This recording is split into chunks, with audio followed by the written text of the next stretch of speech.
This is a classified briefing, codename Patriot. Mass പടം പ്രതീക്ഷിച്ച് വന്നാൽ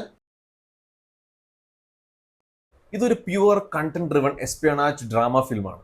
ഓപ്പൺ മൈൻഡ് വെച്ച് കാണുക, അല്ലെങ്കിൽ ചിലപ്പോൾ കണക്ട് ആവാതിരിക്കാം, ലാഗ് ഫീൽ ചെയ്യാം. അതുകൊണ്ട് ഞാൻ വീണ്ടും പറയണം, മാസ് പടം പ്രതീക്ഷിച്ച സിനിമ കാണരുത്. It's a pure class movie. Mission leader Mahesh Narayanan ഇത്രയും വലിയൊരു സ്റ്റാർ കാസ്റ്റിനെ മാനേജ് ചെയ്ത്, ഇത്രയും വലിയൊരു കിടിലൻ സ്ക്രിപ്റ്റ് മാനേജ് ചെയ്ത്, so who is the hero? Of course it is director Mahesh Narayanan. ഈ ഒരു സിനിമയിൽ നമുക്ക് സ്റ്റാർസിനെ കാണാൻ പറ്റില്ല. Their actors and their characters only.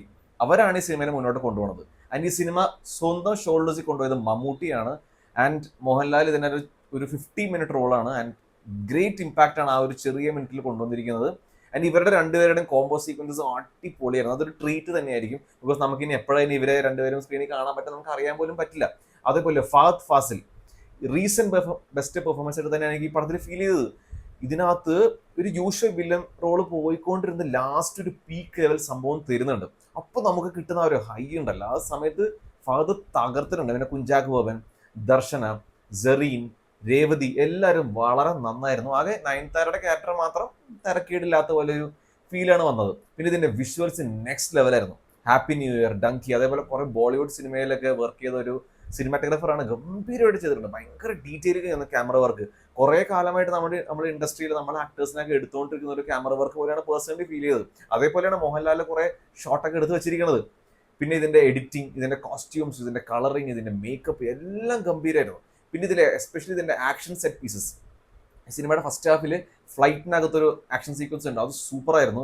അത് ഭയങ്കര ഒരു വിസിൽ വർത്തി മൊമെന്റ് തന്നെയായിരുന്നു. ഈ സിനിമയിൽ വിസിൽ വർത്തി മൊമെന്റ്സ് ഉണ്ട്, പക്ഷെ അതും എല്ലാം മാനേജ് ചെയ്തിട്ട് ആ സ്റ്റോറി ഡ്രിവൺ രീതി തന്നെയാണ് ഇതിൻ്റെ അകത്ത് കമേഴ്ഷ്യൽ എലമെന്റ്സ് ആഡ് ചെയ്തിരിക്കുന്നത്. അതേപോലെ സെക്കൻഡ് ഹാഫിൽ ഒരു ഹോസ്പിറ്റൽ ആക്ഷൻ സീക്വൻസ് ഉണ്ട്, അതും വൺ ഓഫ് ദ ബെസ്റ്റ് ആയിരുന്നു ഈ സിനിമയിൽ.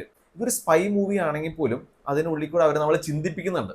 നമ്മളിപ്പോൾ ഗൂഗിളിൽ ഒരു സംഭവം അടിക്കുവാണെങ്കിൽ പോലും, ഒരു എന്തെങ്കിലും സെർച്ച് ചെയ്യുകയാണെങ്കിൽ പോലും അത് നമുക്ക് ഇൻസ്റ്റാഗ്രാമിൽ കാണാൻ പറ്റും, ഫേസ്ബുക്കിൽ കാണാൻ പറ്റും, എല്ലാം കണക്റ്റഡ് ആണ്. So they are trying to say നമുക്ക് പ്രൈവസി ഇല്ല, we are always being watched. അതാണ് ഈ സിനിമ നമ്മളെ ചിന്തിപ്പിക്കുന്ന ഒരു സംഭവം. അത് കറക്റ്റായിട്ട് അവർ കൺവേ ചെയ്യുന്നുണ്ട്. ആകെ ഈ സിനിമയുടെ ആദ്യത്തെ ഒരു 10-15 മിനിറ്റ് ഭയങ്കര ഒരു എഴച്ചൽ ഫീൽ ചെയ്യും. എന്താ സംഭവിക്കണം നമുക്ക് മനസ്സിലാവണില്ല. ആ ഒരു 15 മിനിറ്റ് മാത്രം നമുക്കൊരു ഭയങ്കര ഒരു ലാഗ് അടിക്കും. പക്ഷെ അതിനുശേഷം ആ സിനിമയുടെ ടൈറ്റിൽ എഴുതി കാണിച്ചതിന് ശേഷം സിനിമ ബാക്ക് ഓൺ ട്രാക്ക് ആവുന്നുണ്ട്. പതിയെ പതിയെ ഗ്രാഫ് കയറി കുതിച്ച് ഒരു പീക്ക് ലെവൽ സാറ്റിസ്ഫാക്ഷൻ എത്തുന്ന ഒരു ക്ലൈമാക്സ് ആണ് ഈ സിനിമ നമുക്ക് തരുന്നത്. ഭയങ്കര സാറ്റിസ്ഫൈങ് ആണ്. ഏതായാലും ഈ സിനിമ ഭയങ്കര ക്ലാസ് മൂവിയാണ്, എൻഗേജിങ് ആണ്, ലെയേർഡ് ആണ്, and it is must watch in theatre തന്നെ കാണണം. ഈ ഒരു സിനിമ തന്നെ എനിക്ക് പറയുള്ളൂ. ഇനി എപ്പോഴാണ് ബിഗ് ഗംസിനെ എനിക്ക് കാണാൻ പറ്റുമെന്ന് എനിക്ക് പോലും പ്രതീക്ഷയില്ല. ഏതായാലും thanks to Mahesh Narayanan for bringing both of them together and a whole cast with a great script, with great performances. And വീണ്ടും പറയാണ്, go and watch in theaters. To all the Malayali audience and the non Malayali audiences, miss ചെയ്യരുത് cinema, അത്രേ ഉള്ളൂ.